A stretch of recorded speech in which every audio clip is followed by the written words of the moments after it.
canal Ciência e Cidadania. Novamente com você, Hilton Soares, perito criminal, hoje vai nos ensinar o que o nosso CSI Manaus consegue fazer com o luminol que nós temos disponível. Você pode demonstrar aqui para todos os nossos telespectadores qual é a função do luminol, por que o pessoal quebra aquela ampolinha lá durante os programas do CSI e qual a importância disso para a perícia criminal na resolução dos crimes. Boa tarde de novo, bem-vindos outra vez ao canal. Bom, pessoal, aqui a gente ainda está falando dos equipamentos da maleta que nós usamos em local de crime. Aqui, como o Dr. Cleves já mostrou, nós temos o luminol. O que é o luminol? O luminol é uma substância química que reage especificamente com ferro que faz parte da hemoglobina do sangue. É uma técnica que foi desenvolvida para que a gente possa encontrar sangue, mesmo inclusive que esse sangue tenha sido lavado. Então é importante que se entenda que quando as técnicas periciais são bem feitas, não existe prova que a gente não consiga levantar. A gente costuma dizer que todo contato deixa uma evidência. Então, vamos supor que alguém, por exemplo, mata, tira a vida de alguém e lava o sangue do local. Por mais que eu retire o sangue, esses resíduos de hemoglobina vão ficar naquela superfície, seja ela no chão, seja numa arma do crime, seja o que for. Então nós temos aqui um conjunto de reagentes, a fórmula é segredo industrial, né? A gente tem ele e um outro chamado Blue Star no mercado, e basicamente funciona da seguinte maneira: nós temos aqui duas ampolas. Essas ampolas, elas são, esse luminol aqui é um luminol para ser usado em peça e não para ser espargido em superfície. Para a superfície a gente tem um borrifador que a gente faz a mistura na hora. Esse aqui é para peça. Por exemplo, eu tenho uma faca e suspeito que aquela faca ali foi usada para cometer um crime. Então eu vou quebrar aqui, esses líquidos se misturam, eu faço a mistura e aí derramo em cima dessa faca. O luminol, ao entrar por isso que o nome é luminol, ao entrar em contato com o ferro, ele produz uma reação de oxidação. E essa reação libera luz.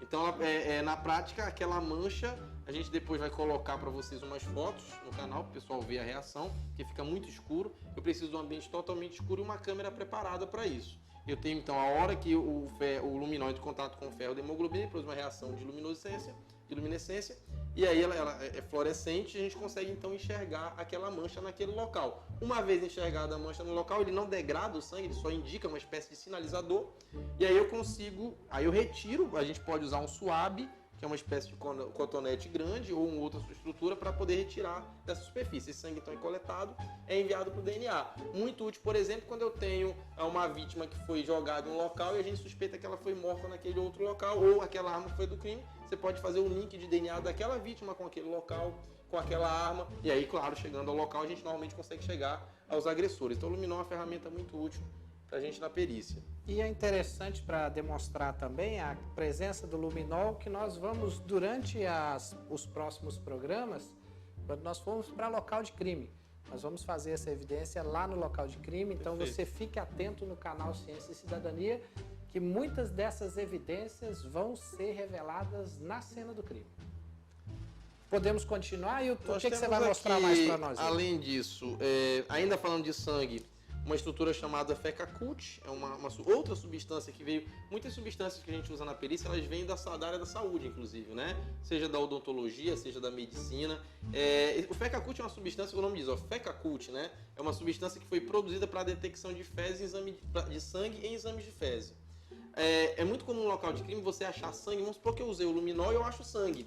Mas quem me diz que esse sangue é humano? Pode ser sangue de cachorro, pode ser de gato, pode ser sangue de outra coisa. Você também pode usar concomitantemente o FecaCult, que vai me diagnosticar no local se aquele sangue é humano, evitando que eu mande para o DNA e eu gaste reagente com sangue, por exemplo, que não é humano. Então é uma outra ferramenta muito útil para a gente. Nós temos mais duas ferramentas aqui que são úteis para revelação papiloscópica. Isso aqui é o que nós chamamos de cianoacrilato. O cianoacrilato é a mesma substância que está presente, por exemplo, na cola mil. Ele pode, inclusive, ser feito de forma doméstica, né? Esse é um cianoacrilato preparado, ele precisa ser aquecido, então essa é uma lâmina própria, nós vamos esfregá-la para produzir fricção.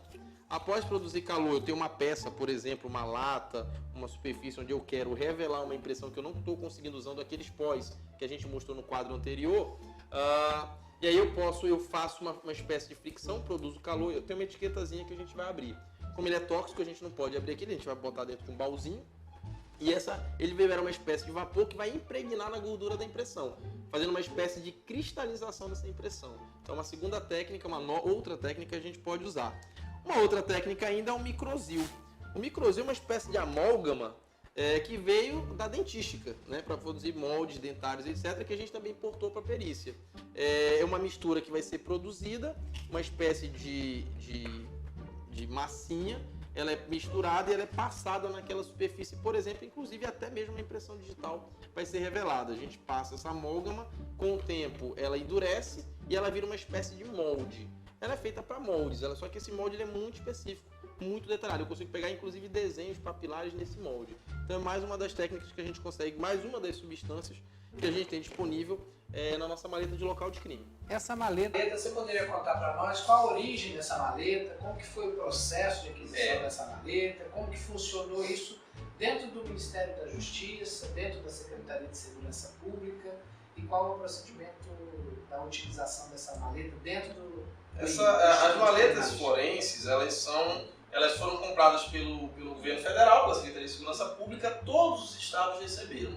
É uma forma de padronizar e de melhorar os equipamentos policiais. Eu já visto que normalmente no estado a gente tem muita dificuldade. Então, cada estado recebeu uma quantidade proporcional ao volume de peritos. No estado do Amazonas nós recebemos 8 maletas e elas são custodiadas, cauteladas para os grupos de peritos que vão usar essa maleta. Tem, claro, a cautela, tem o cuidado para que a maleta possa ser utilizada. E esse material, claro, ele vai sendo gasto. Com o tempo a gente tem que ir atrás de repor esse material. Muitas vezes a gente tem dificuldade de conseguir, mas a gente vai trabalhando, como sempre, com o material que a gente consegue, fazendo da melhor forma possível. O canal Ciência e Cidadania vem aqui, aproveita para agradecer a direção do Instituto de Criminalística, que cedeu a maleta para essa apresentação, e agradecer a todos que contribuíram com essa apresentação, todos os peritos criminais do estado do Amazonas. O canal Ciência e Cidadania volta com você na próxima semana com o quadro Perícia Informa.